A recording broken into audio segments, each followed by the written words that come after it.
समाज के इस ईश्वरीय और मानवीय कार्य में पधारे हुए सभी मेरे समाज बंधुओं को मेरा प्रणाम। जैसा कि आप सभी को पता है कि मनोहर को गायब हुए कम से कम 4.5 साल होने को आए हैं और इतने ही समय में न तो प्रशासन को कोई फर्क पड़ा, न शासन की कोई व्यवस्था को कोई फर्क पड़ा।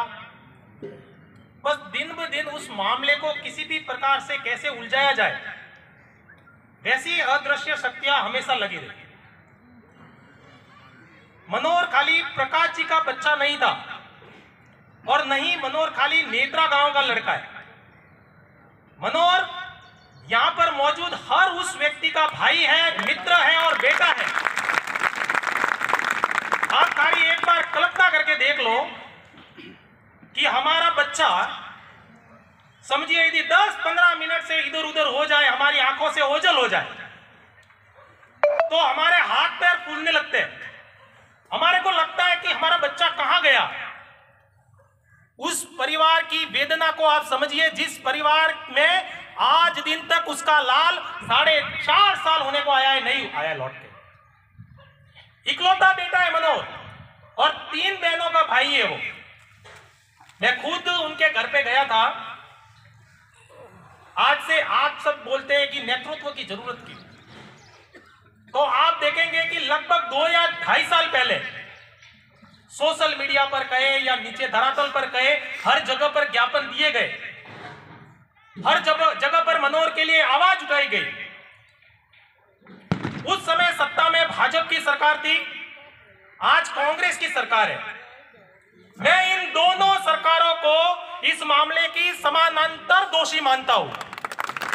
जितनी दोषी कांग्रेस है, उतनी दोषी उस समय की राजस्थान प्रदेश की भाजपा की सरकार भी थी। क्योंकि वसुंधरा राजे सिंधिया को जब उनका फालना पे सूरज यात्रा करके दौरा था और उस समय वो मुहिम चल रही थी, तो हमने उनको ज्ञापन दिया, पीड़ित परिवार के साथ में उनको ज्ञापन दिलवाया। हम खुद वहां पर फालना में जो कॉलेज है उसके अंदर जाकर उनके सामने वो प्रश्न उठाया कि मैडम ये यहाँ पे कानूनी व्यवस्था है, क्या हो रहा है। तो मैडम ने विश्वास दिया था कि नहीं इसका फटाफट हम लोग निवारण करेंगे, इस बच्चे का पता लगाएंगे। बहुत सारे लोगों को लगता लगेगा कि मनोहर तो गायब हुआ है, ऐसा भी लग सकता है। लेकिन दोस्तों, आज भी मनोहर के परिवार के पास कम से कम 8 ऐसे लेटर है जो अपहरणकर्ताओं द्वारा भेजे गए हैं और उसमें 20 लाख से लगाकर 25 लाख की फिरौती का जिक्र है। तो कहने का मतलब है, कभी उनके घर के द्वार पर बच्चे का बैग छोड़ दिया, कभी उनकी बच्चे की एक बुक पर लेटर भेज दिया, और बच्चा गया भी कहां। बच्चा घर से कोचिंग क्लास गया और कोचिंग क्लास से लौट के नहीं आया। तो बच्चा गया कहां, धरती निकल गई या आसमान खा गया, उसका जवाब ये समाज नहीं पूछेगा तो कौन पूछेगा। हमारी समाज, हमको लगता है कि हम बहुत सक्षम है, हमारे को लगता है हमारे पास इतने आईएएस है, आईपीएस है, इतने नेता है, लेकिन जब ऐसे मुद्दों पर जो कंधा से कंधा मिलाकर खड़ा नहीं रहता, तो मैं उनकी जो उपलब्धि है खाली निजी उपलब्धि है, सामाजिक उपलब्धि नहीं है।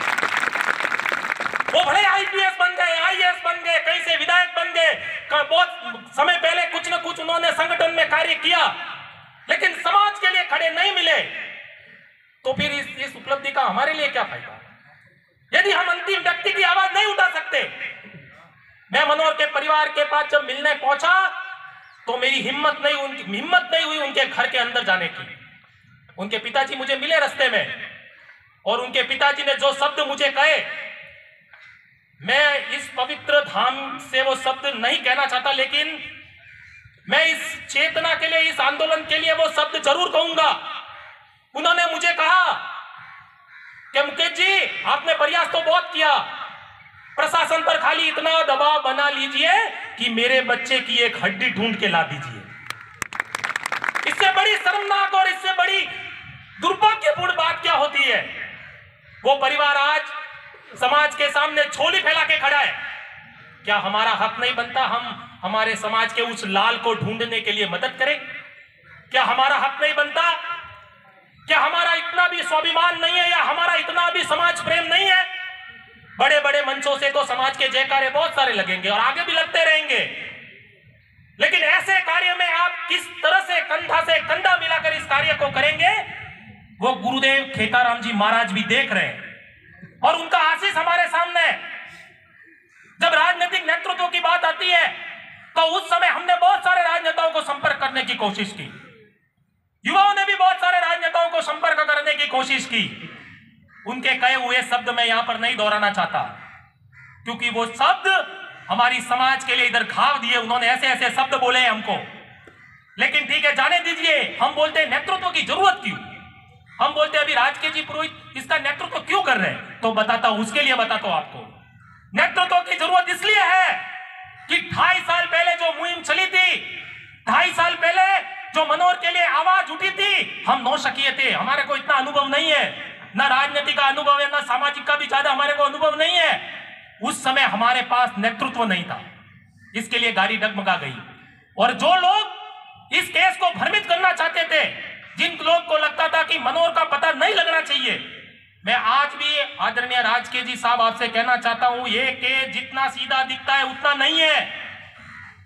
बहुत सारी आदर्श शक्तियां हैं, बहुत सारे षड्यंत्रकारी हैं जो ये कभी नहीं चाहते कि मनोहर का पता लगे, वो कभी नहीं चाहते कि उन अपहरणकर्ताओं का पता लगे। हम सबकी एक नैतिक जिम्मेदारी है, हमारी खुद की एक जिम्मेदारी है कि यदि आज कोई व्यक्ति सामने आकर इस मुद्दे को वापस लाना चाहते हैं, इस मुद्दे के लिए नेतृत्व करना चाहते हैं, तो हमारी जिम्मेदारी है कि उसके हाथ मजबूत कीजिए, उनके साथ में खड़े रहिए, उनका संपर्क भी है, उनका सब कुछ है, उनके अनुभव को आप प्राप्त कीजिए, क्योंकि बिना नेतृत्व कोई आंदोलन नहीं टिक सकता, ना कोई मुहिम चल सकती है। कोई ना कोई नेतृत्व तो हमको चाहिए ही। और हमारे समाज का, माफ करिए, हमारे समाज का एक दुर्भाग्य है कि हम किसी का नेतृत्व स्वीकार नहीं करते। हम खुद ही समझते हैं कि हम खुद ही बहुत बड़े नेतृत्व करता है, ऐसा नहीं चलता है। कोई ना कोई नेतृत्व, किसी न किसी नेतृत्व या किसी न किसी संगठन के बैनर तले संघर्ष करेंगे तो हमें सफलता 100% मिलनी ही मिलनी है। और यह सफलता हमारे लिए, निजी के लिए नहीं, इसलिए नहीं कि राजकीय पुरोहित जी ने कल समझो मनोहर का पता लगा दिया तो इनको कोई बहुत बड़ा अवार्ड मिल जाएगा, ऐसा नहीं है।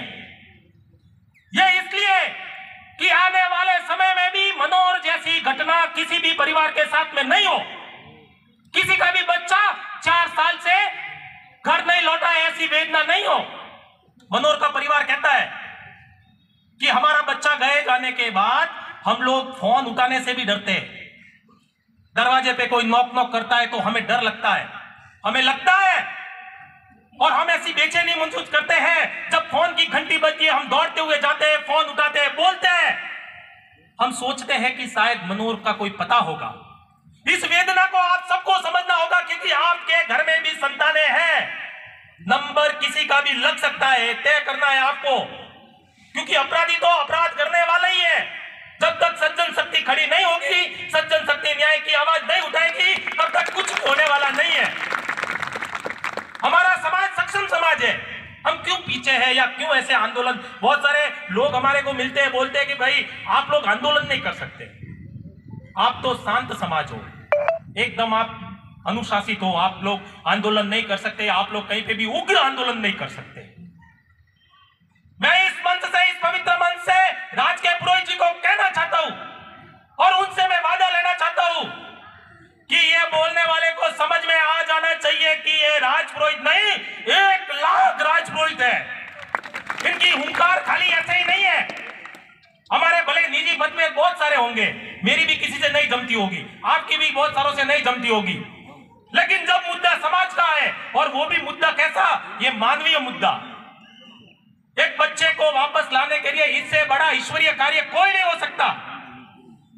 मेरा आप सबसे निवेदन है कि राजकीय पुरोहित जी के हाथ को मजबूत करिए।